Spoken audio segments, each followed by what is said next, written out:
नमस्कार, बहुत स्वागत है आपका डेली 24 भारत में। मैं हूं आपके साथ अनीता शर्मा। शुरुआत करते हैं देश दुनिया की बड़ी खबरों से। केंद्र सरकार में संभावित मंत्रिमंडल विस्तार और फेरबदल की अटकलों के बीच प्रधानमंत्री नरेंद्र मोदी ने सोमवार को नई दिल्ली में विभिन्न मंत्रालयों के सचिवों के साथ अहम बैठक की।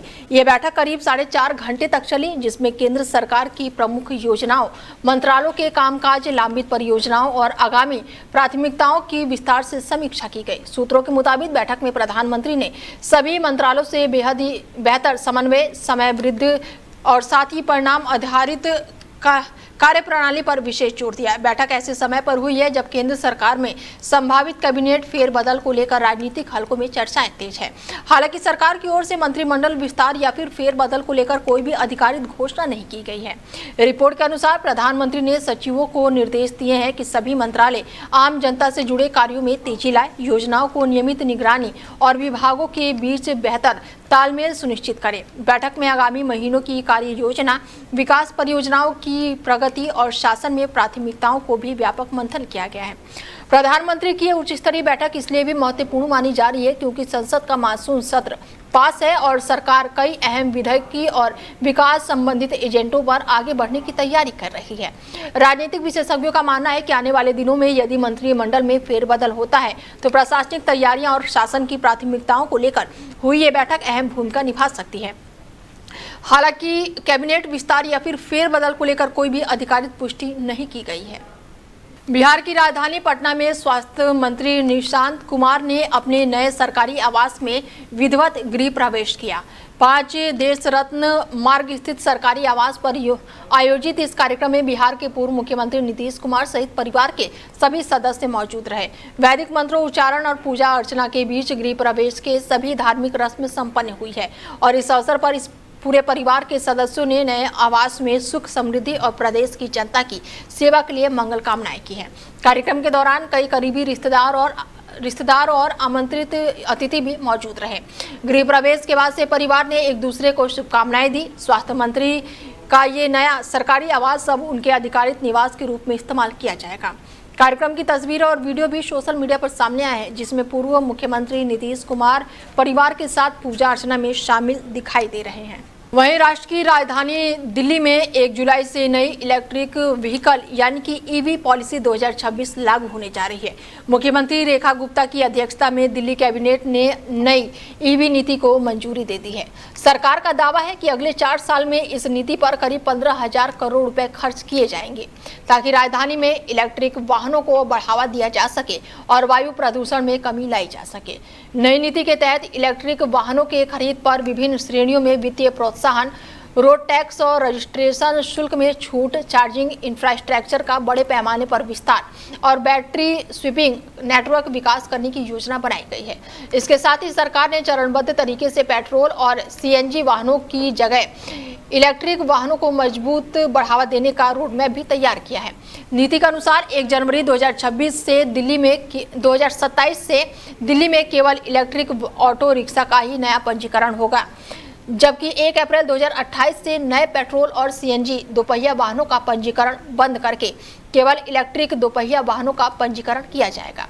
सरकार का कहना है कि नई ईवी नीति का उद्देश्य दिल्ली की स्वच्छ और प्रदूषण मुक्त परिवहन स्वास्थ्य व्यवस्था को ओर ले जाना है। इसके लिए सार्वजनिक चार्जिंग स्टेशनों की संख्या बढ़ाई जाएगी, बैटरी रिसाइक्लिंग व्यवस्था को मजबूत किया जाएगा और इलेक्ट्रिक मोबिलिटी से जुड़े पूरे इकोसिस्टम को विकसित किया जाएगा। सरकार को उम्मीद है कि इस नीति से न केवल प्रदूषण में कमी आएगी बल्कि इलेक्ट्रिक वाहन उद्योग में निवेश और रोजगार के नए अवसर भी पैदा होंगे। वहीं यूपी के कौशाम्बी जिले में भारतीय जनता पार्टी के 2 नेताओं के बीच विवाद अब पुलिस तक पहुंच गया है। पूर्व बीजेपी मंडल अध्यक्ष राम मिलन चौधरी ने आरोप लगाया है कि उन्हें लगातार फोन पर जान से मारने की धमकियां मिल रही है। उनका आरोप है कि ये धमकियां बीजेपी जिला अध्यक्ष धर्मराज मौर्य के करीबी और मीडिया प्रभारी ज्ञानेंद्र साहू की ओर से दी जा रही है। इस पूरे मामले का एक और कथित ऑडियो भी पहले सोशल मीडिया पर वायरल हो चुका है, जिसके बाद विवाद और भी ज्यादा अब गहरा गया है। राम मिलन चौधरी का कहना है कि ये पूरा विवाद एक फेसबुक पोस्ट को लाइक और कमेंट करने के बाद शुरू हुआ था। आरोप है कि जिला अध्यक्ष धर्मराज मौर्य की एक तस्वीर सोशल मीडिया पर वायरल हुई थी, जिसमें उन्हें समाजवादी पार्टी के विचारधाराओं से जुड़े लोगों के साथ दिखाया गया था और इसी पोस्ट पर लाइक और कमेंट करने के बाद से उन्हें फोन पर धमकियां दी गई। पूर्व मंडल अध्यक्ष का आरोप है कि अब उन्हें लगातार जान से मारने की धमकियां मिल रही हैं। उन्होंने पुलिस प्रशासन से शिकायत करके पूरे मामले की निष्पक्ष जांच और आरोपियों के खिलाफ सख्त कानूनी कार्रवाई की मांग की है। फिलहाल पुलिस शिकायत के आधार पर मामले की जांच में जुटी है। लवलेश कुमार जुड़ चुके हैं हमारे साथ, हमारे संवाददाता, उनसे जानते हैं। पहले ये जानते हैं कि आखिर पूरा मामला क्या है। जी, बताना चाहूंगा कि कौशाम्बी जनपद में बीजेपी जिला अध्यक्ष धर्मराज मौर्य उनके मीडिया प्रभारी ज्ञानेंद्र साहू द्वारा एक जो पूर्व ब्लॉक मंडल अध्यक्ष थे, उन मंडल अध्यक्ष पर कोई एक फेसबुक पर लेकर के टिप्पणी हुई थी, जो उसी टिप्पणी को लेकर ये मामला तोड़ पकड़ा। हालांकि जिस तरह से पूर्व मंडल अध्यक्ष ने बताया कि इसमें मैंने कोई ऐसी मतलब बात नहीं कही जिससे कि लोगों को बुरा लगे, वही जो पूर्व मंडल अध्यक्ष उन्होंने बताया कि फोन पर मुझे जान से मारने की धमकियां दी, आए दिन धमकियां देते रहे और जिसका ऑडियो भी वायरल हुआ। उसके बावजूद शिकायत किया, वही जिला अध्यक्ष धर्मराज मौर्य से भी उन्होंने बताया कि मैंने शिकायत किया लेकिन कोई संज्ञान नहीं ले गए। हालांकि जो पूर्व मंडल अध्यक्ष है उन्होंने थाना प्रभारी और पुलिस प्रशासन को शिकायती पत्र दिया, कार्रवाई की मांग की, लेकिन अभी तक कोई कार्रवाई। हालांकि आज उन्होंने फिर बताया मीडिया के सामने, उन्होंने आके बयान दिया, उन्होंने ये कहा कि 3-4 दिन से फिर धमकियां दे रहे हैं लेकिन जिला अध्यक्ष कोई भी कार्रवाई कर नहीं रहे हैं और उन्हीं की संरक्षण में ये मतलब उनका आरोप है कि उनके संरक्षण में ये ज्यादातर इस तरह की अभद्रता कर रहे हैं और धमकियां दे रहे हैं। ठीक है, तो क्या इस पूरे मामले में पुलिस की तरफ से कोई कार्रवाई की गई है? देखो कि उसने आरोप लगाया पूर्व मंडल अध्यक्ष ने, उन्होंने साफ तौर से बताया कि जिला अध्यक्ष के हस्तक्षेप की वजह से इस पर कोई अभी तक कार्रवाई नहीं है। हालांकि जो अगर चर्चाओं में जाए तो कौशाम्बी जनपद में बीजेपी के जिस तरह के ऑडियो वायरल हो रहा है तो शिक्षा लेकर हो रही है, वही 2027 में आने वाले चुनाव में इसका भारी खामियाजा भुगतना पड़ेगा। और वही जिला अध्यक्ष को जिस तरह के नाम सामने आ रहा है उनके संरक्षण में ऐसा धमकियां मिल रही है। हालांकि ये आने वाले 27 में बीजेपी के जितने भी कार्यकर्ता सबका मनोबल टूट रहा है और दूसरी बात विपक्ष को भारी फायदा होने की संभावना जताई गई। हालांकि इससे पहले जो तीनों विधानसभा खेल रही उस तीनों विधानसभा में बीजेपी की एक भी सीट नहीं जीत पाई, सपा की जीत हुई। हालांकि 2027 में अभी जिला पंचायत का चुनाव भी है, पंचायती राज का चुनाव है, विधानसभा का एमएलसी का चुनाव, इन सभी में इसका खामियाजा देखने को मिलेगा, इसी लोगों में चर्चा है। ठीक है लवलेश जी, तमाम जानकारी के लिए बहुत शुक्रिया आपका। 2026 को एक यूजर आईडी अमित सिंह के नाम से चलती है, जिसमें उसका पूर्व चेयरमैन मीनू सिंह का और वहीं महाराष्ट्र में टीईटी 2026 पेपर लीक मामले को लेकर राज्य की राजनीति गर्मा गई है।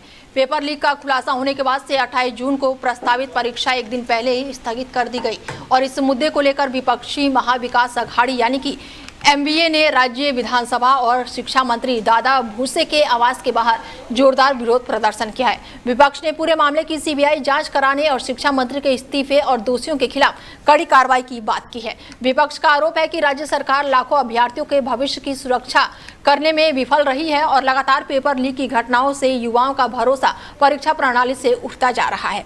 दरअसल ठाणे के भिवंडी में पुलिस की छापेमारी के दौरान टीईटी 2026 का प्रश्न पत्र लीक होने का मामला सामने आया, जिसके बाद से सरकार ने परीक्षा तत्काल प्रभाव से स्थगित कर दी। जांच में एक अंतर्राज्यीय गिरोह का खुलासा हुआ और अब तक 3 आरोपियों को गिरफ्तार किया जा चुका है। पुलिस आरोपियों से पूछताछ कर रही है और ये पता लगाने में जुटी हुई है कि प्रश्न पत्र कितने लोगों तक पहुंचा और इस पूरे नेटवर्क में और कौन कौन लोग शामिल है। मामले की गंभीरता को देखते हुए मुख्यमंत्री देवेंद्र फडणवीस ने विशेष जांच दल यानी कि एसआईटी का गठन किया है और इस एसआईटी की अगुवाई ठाणे के संयुक्त पुलिस आयुक्त करेंगे। वहीं उप मुख्यमंत्री ने कहा है कि यदि जांच में संगठित अपराध से जुड़े तथ्य सामने आते हैं तो दोषियों के खिलाफ सख्त कानूनी कार्रवाई की जाएगी। उधर विपक्ष ने सरकार पर हमला तेज कर दिया है। महाविकास अघाड़ी के नेताओं ने विधानसभा परिषद में प्रदर्शन करते हुए कहा है कि राज्य के लाखों युवाओं के भविष्य के साथ खिलवाड़ किया गया है। वहीं यूपी के अयोध्या में राम मंदिर चढ़ावा चोरी मामले को लेकर सियासी सरगर्मियां लगातार बढ़ती ही जा रही हैं और इसी बीच कांग्रेस ने इस मुद्दे पर बड़ा कदम उठाते हुए प्रदेश कांग्रेस अध्यक्ष अजय राय और अमेठी सांसद किशोरी लाल शर्मा के नेतृत्व में एक उच्च स्तरीय प्रतिनिधि मंडल अयोध्या भेजने का फैसला किया है। कांग्रेस नेताओं का कहना है कि प्रतिनिधिमंडल अयोध्या पहुंचकर स्थानीय लोगों, संतों, ट्रस्ट से जुड़े पक्षों और प्रशासनिक अधिकारियों से मुलाकात करेंगे और पूरे मामले की जानकारी जुटाएंगे। पार्टी का कहना है कि श्रद्धालुओं की आस्था से जुड़े इस मामले में पूरी पारदर्शिता होनी चाहिए और दोषियों के खिलाफ निष्पक्ष कार्रवाई सुनिश्चित की जानी चाहिए। कांग्रेस ने आरोप लगाया कि चढ़ावे में कथित गड़बड़ी की निष्पक्ष जांच के लिए केवल राज्य स्तर की जांच पर्याप्त नहीं है।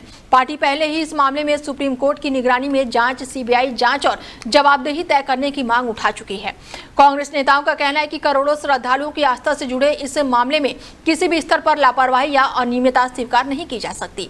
दूसरी ओर यूपी सरकार की ओर से गठित एसआईटी मामले की जांच कर रही है और अब तक 8 आरोपियों की गिरफ्तारी, करीब 80 लाख रुपए की बरामदगी और कई लोगों से पूछताछ की जा चुकी है।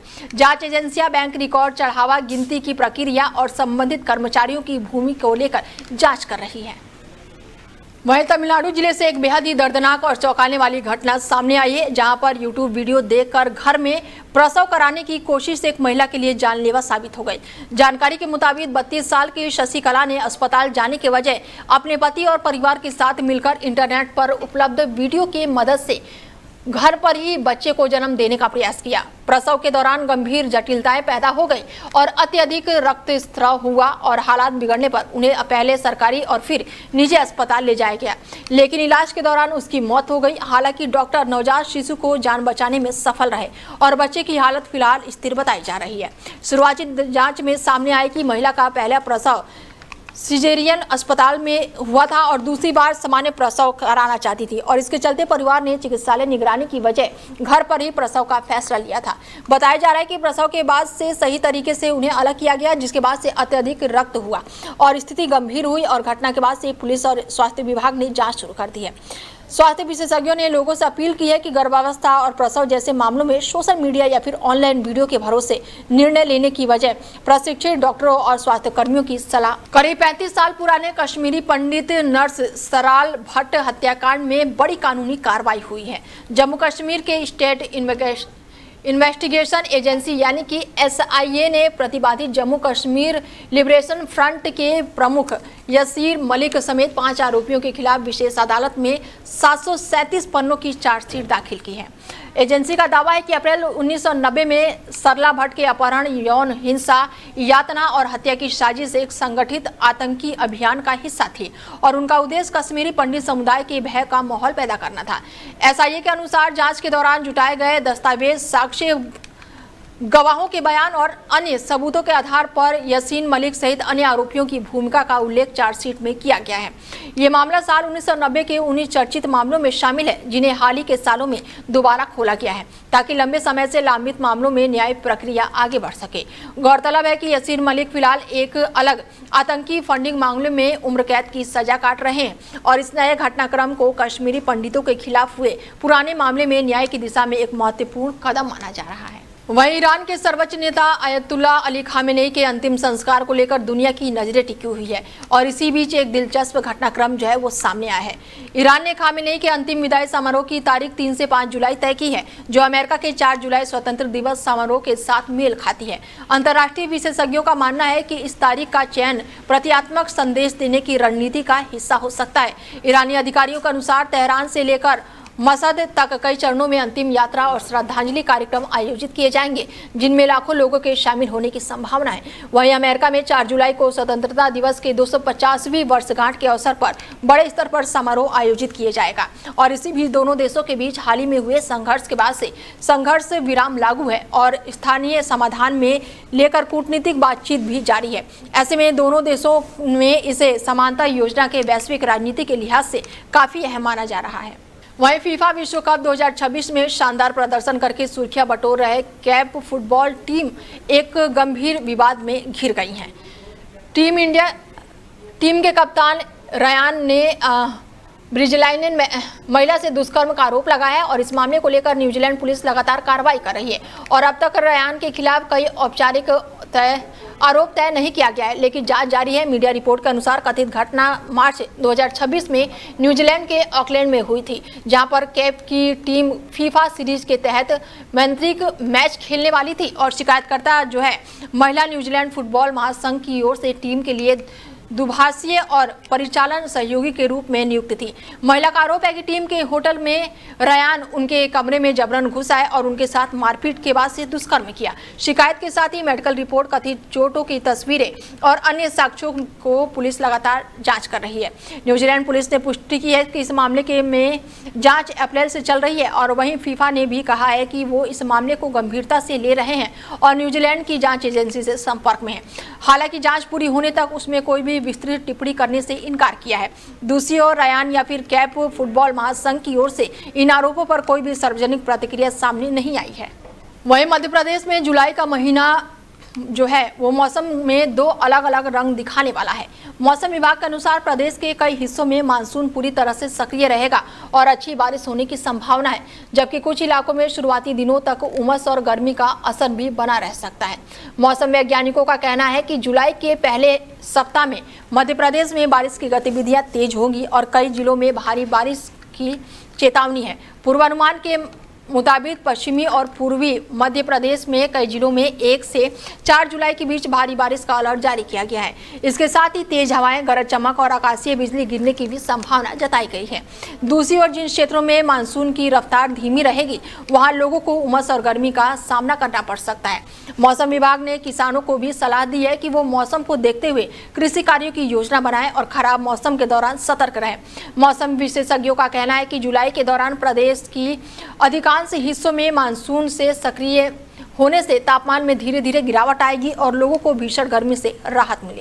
वहीं श्री राम जन्मभूमि तीर्थ क्षेत्र ट्रस्ट की पुनर्गठन की मांग को लेकर अखिल भारत हिंदू महासभा के राष्ट्रीय अध्यक्ष एवं श्री राम जन्मभूमि प्रकरण में सर्वोच्च न्यायालय के प्रमुख हिंदू पक्षकार रहे जगत गुरु स्वामी चक्रपाणी महाराज ने प्रधानमंत्री नरेंद्र मोदी और केंद्रीय गृह मंत्री अमित शाह को पत्र लिखा है। स्वामी चक्रपाणी महाराज ने अपने पत्र में वर्तमान श्री राम जन्मभूमि तीर्थ क्षेत्र ट्रस्ट को भंग करके नए ट्रस्ट समिति के गठन की मांग की है। उन्होंने प्रस्ताव रखा है कि नई समिति का गठन श्री पंच देसानाम जूना अखाड़े के अंतर्राष्ट्रीय संरक्षण श्री महंत हरिगिरी महाराज की अध्यक्षता में किया जाए। साथ ही इसमें तोरहो अखाड़ों के प्रतिनिधित्व, राम जन्मभूमि आंदोलन से जुड़े प्रमुख हिंदू पक्षकार, अधिवक्ताओं और आंदोलन में सक्रिय संतों और प्रतिष्ठित सेवानिवृत्त न्यायाधीशों की भी प्रतिनिधित्व दिया जाए। उनका कहना है कि इससे ट्रस्ट का संचालन अधिक पारदर्शी, सर्वमान्य और जन विश्वास के अनुरूप होगा।